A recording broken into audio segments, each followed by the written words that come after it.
talaga ang negosyo ng taong ito? Na-trace nyo na ba? Kasi sinasabi niya lang, minsan sa mga post niya, dumadaan sa feed ko, gold bars daw. Nakahukay siya ng isang bundok na ginto. Sino nga ba si Francis Leo Marcos? Okay, ito, balik tanaw po tayo sa video na ito na kung saan ay si Tulfo at yung NBI na pag-usapan kung ano ang totoong pagkatao nitong nagpakilalang trilyonaryo. Sana all. Trilyonaryong si Francis Leo Marcos. Kasi naman, ngayon, meron pa ring naniniwala at sinasabi po nila sa mga banat po natin, paninira lang at nainggit lang. O dito po kayo magsabi na paninira lang ang sinabi dito ni Tulfo, ni Erwin Tulfo at ng NBI. At dito nyo sabihin na naiinggit lang. Ito, umpisaan po natin. Linya na po si NBI Cybercrime Division Chief Vic Lorenzo. Sir Vic? Ayan, narinig nyo ha. NBI po yan. Si Vic Lorenzo. Ayan, sa mga hindi nakapanood na ito, panoorin nyo po hanggang dulo kung sino nga ba yung idol nyo. Good morning ulit, sir. Sir Erwin, magandang umaga po. Apo, alam ko naman, busy na naman kayo. So, bibilisan ko na lamang, mga 5 questions lang. Sir Vic, ano po? Si Mr. Norman Mangusin, andyan pa rin ho sa inyong kustodiyang... Teka, Norman Mangusin. Di ba Francis Leo Marcos? Ikaw naman ni rin, Tulfo. Sir Norman Mangusin na naman. Ngayon, sir? Yes, sir. Naka-detain pa siya, sir, sa NBI po. Kumusta naman, no? Pag ikaw dinitain ba sa NBI, ikaw pinapakain, ikaw may higaan naman, or ang inyong detention center ay parang sa mga Bureau of Jail Management or tulad ng New Bilibid Prison. Hindi naman ganon.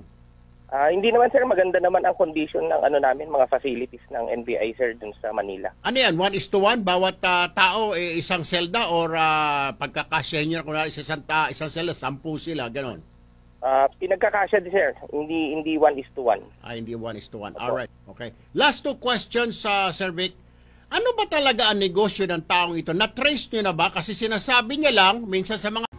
Usapang negosyo. Ngayon, eto.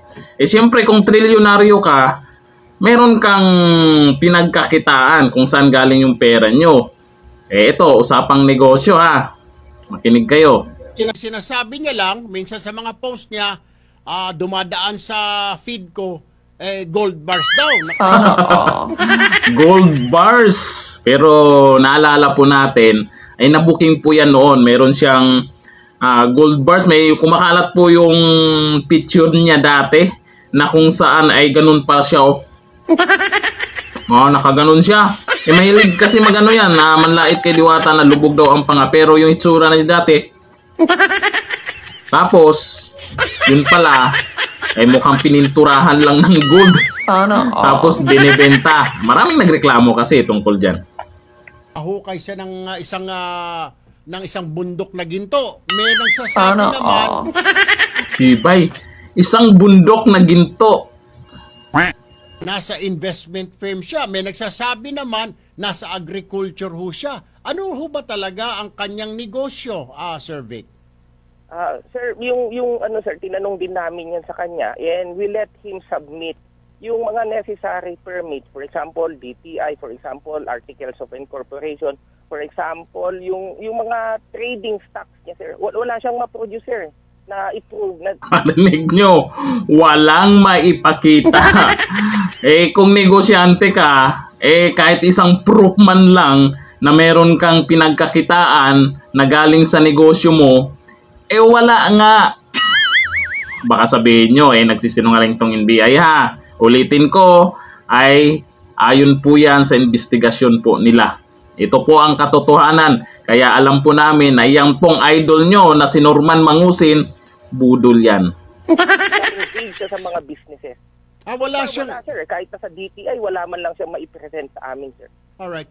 Tinanong nyo na rin ba kasi marami yung bahay niya, sir, yung mga sasakyan niya, yung mga nakikita ho natin ng mga mamahaling sasakyan, saan daw ho galing yun? Kung wala ho siya negosyo. Sir, unang-una, sir, kasi yung sa bahay sa Green Meadows, sir. Ayan na yan ha. Yung sa Green Meadows, doon talaga siya sumikat. Siyempre, mga mayayaman talaga ang nakatira dyan. At may malaki siyang bahay dyan na kung saan doon siya daw nakatira. At may mga magagandang sasakyan.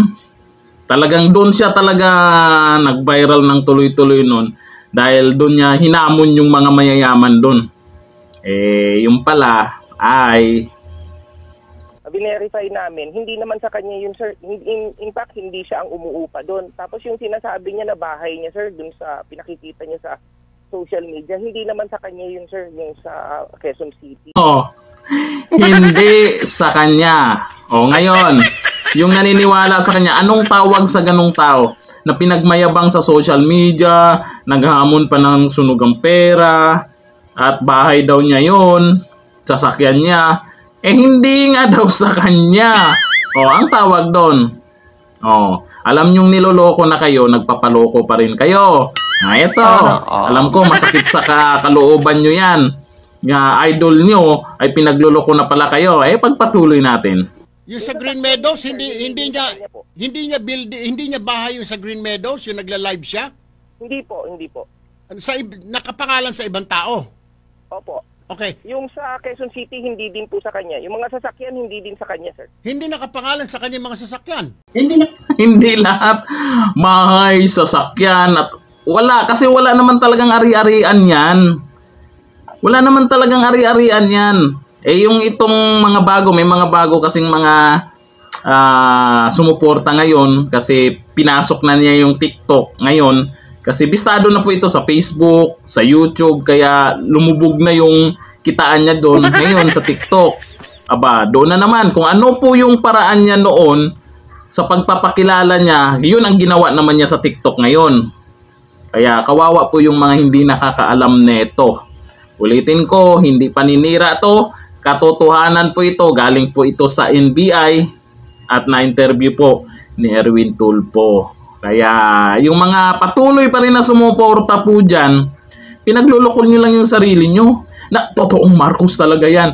Hindi na nga kinilala ng mga Marcos yan ngayon Noon, yung umpisa pa lang, siyempre, nakipagkita sa kanya si Imelda Marcos, yung may picture-picture, nakipagkita. Hindi, ibig sabihin, nakipagkita ay kamag-anak na niya.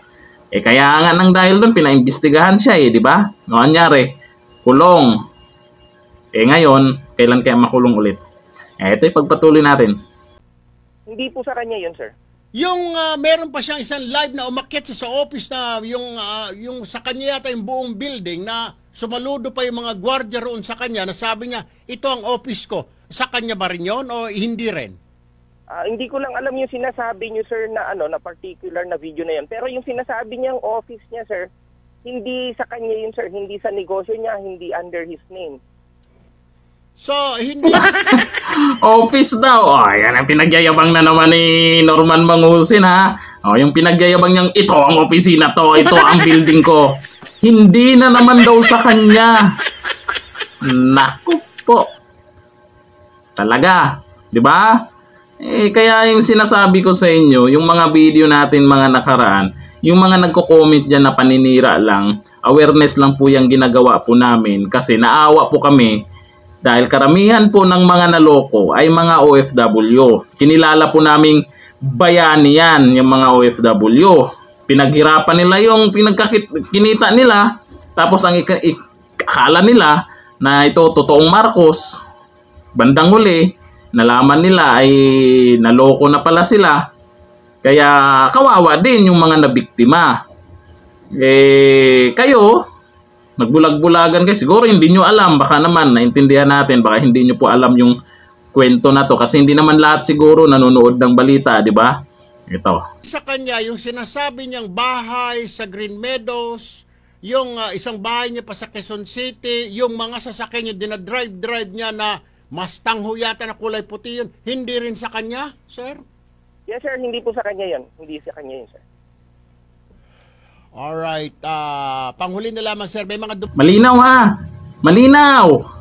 Hindi sa kanya. Walang ni isang ari-arian yan, walang bay. Kaya nga nangupahan saan ba nakatira ngayon yan? Sa Las Piñas.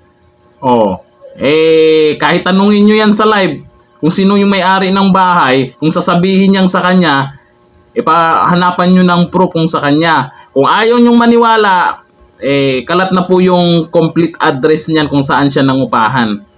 O, pwede nyo pong i-check kung talagang yan yung nagpakilalang trilyonaryo, ha? Trilyonaryo. Binuking na noon, pero ngayon, mayroon pa ring, hindi ko lang alam. Baka totoo yung sinasabi kasi nilang sinasabi nilang may anting-anting di umano itong taong to. Tapos may mga nagsabi na hindi daw naliligo.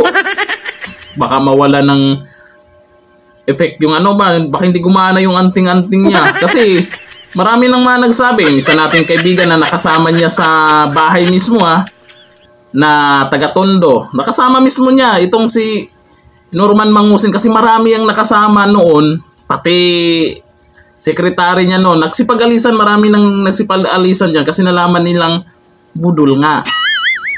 Ito, may kaibigan po tayo diyan na nagsabi na magaling daw talaga magsalita.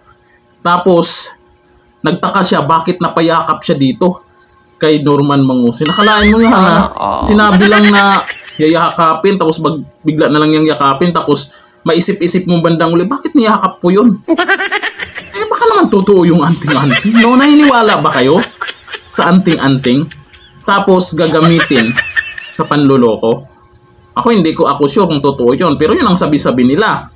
Kasi pag nakausap ka nito, ay talagang mapapa-oo ka.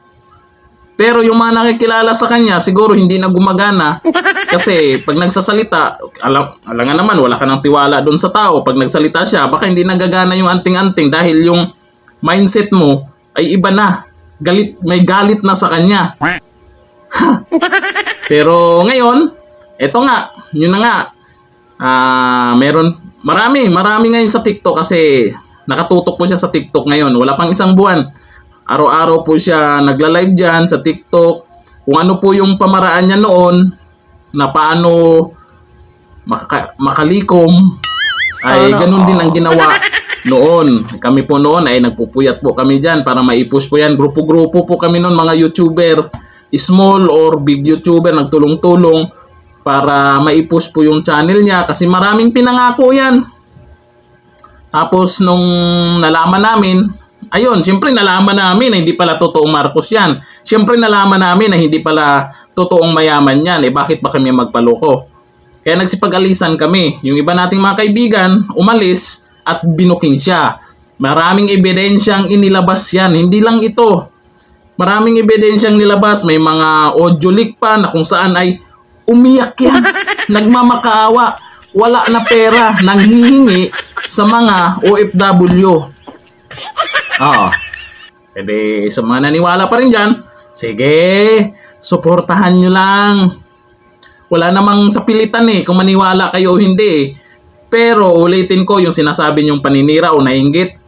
Dito nyo sabihin yan kay Erwin Tulfo at sa mga taga-NBI. Hindi sa amin. Ito lang sa amin ay pinakalat lang yung mga video na kung saan doon nyo makilala ang totoong pagkatao niyan. Purpose lang namin nun, wala nang mabubudol pang muli. Kung meron man, iilan na lang. Kasi meron tayong mga supporters dyan na hindi natuloy na magtiwala sila sa taong to dahil napanood nila sa social media. Kasi gamitin natin po yung social media ngayon. Bago tayo magtiwala dyan sa pinag-irapan nating pera, i-search muna natin yung totoong pagkatao ng tao. Kasi kalat na po yan sa YouTube. Kalat na po sa Facebook. Yun nga lang, hindi pa masyadong kalat sa TikTok. Kaya, sa TikTok muna siya ngayon. Pero hindi magtatagal sa TikTok yan. Ando na kami para i-booking yan. Hanggang dito na lang. Thank you. Bye-bye.